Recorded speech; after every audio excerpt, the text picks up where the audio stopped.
as a whole. Usiku leo hii tunamulika Tume Huru ya Uchaguzi na Mipaka IEBC, chombo kilichopewa jukumu na katiba kuhakikisha uchaguzi huru na wa haki. Lakini kadri kampeni za chaguzi ndogo za Alhamisi Novemba 27 zinavyoendelea kwa kasi, taifa limekuwa likishuhudia malumbano makali ya hadharani kati ya viongozi wakuu, risasi kurindima kwenye mikutano na vifo vya kusikitisha. Tayari wa Kenya wasiopungua 4 wameaga dunia katika msimu huu wa kampeni, huku hotuba za chuki na vitisho zikiendelea bila kudhibitiwa. Katiba inataka siasa zetu ziwe za amani, heshima na utu, lakini ukimya wa IEBC umeacha wengi wakijiuliza ikiwa tume haiwezi kutekeleza sheria sasa, itaaminikaje kulinda uchaguzi mkuu wa mwaka 2027? Kupitia vyanzo vya ndani ya tume ya IEBC, KTN imebaini kuwa mwenyekiti wa IEBC Erastus Ethekon alikubali shinikizo la kisiasa na kwa haraka kuelekeza sekretariat kumruhusu mgombea mwenye doa kuwania kiti cha ubunge cha Mbeere Kaskazini. Hii ni licha ya tume ya maadili na kupambana na ufisadi EACC kupeleka ripoti nzito kwa IEBC kuhusu kutostahili kwa Leonard Muriuki Njeru maarufu kama Leo wa Wamdende kuwania nafasi ya kisiasa. Wamdende, mgombea wa UDA katika uchaguzi mdogo unaoshindaniwa vikali na ambao utaamua ushawishi wa Rais William Ruto katika eneo la Mlima Kenya, alitajwa katika ripoti ya EACC iliyotolewa mwezi uliopita.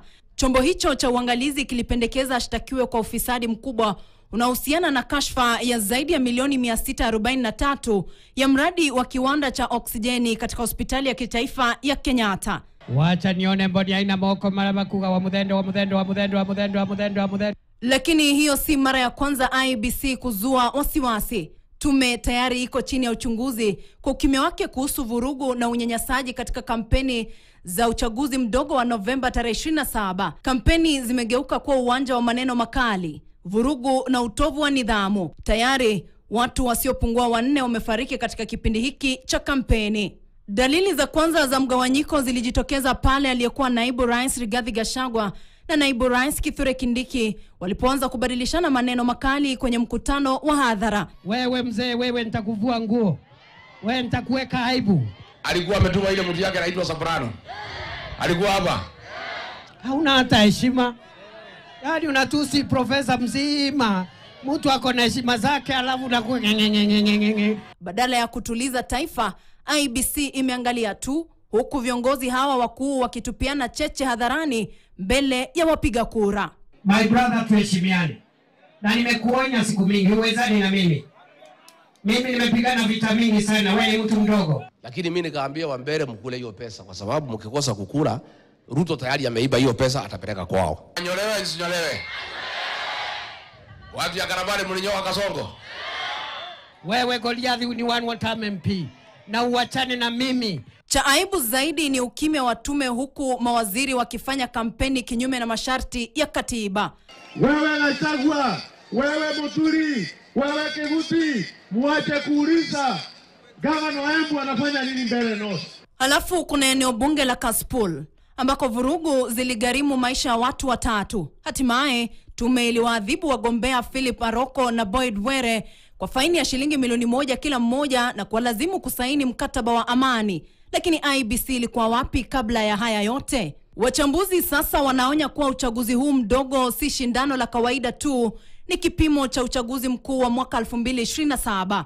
Ikiwa IEBC haiwezi kutekeleza nidhamu, kudhibiti maovu na kulinda maisha katika uchaguzi mdogo mmoja, Wakenya watawezaje kuiamini kulinda uadilifu wa kura ya kitaifa? Katiba ya Kenya iko wazi. Kampeni za uchaguzi lazima ziwe za amani, heshima na zisizo na lugha ya matusi au machafuko. Lakini IEBC imewaacha viongozi wakikanyaga mipaka hii ya katiba bila madhara. Swali linabaki, kwa nini IEBC imechagua ukimya badala ya haki?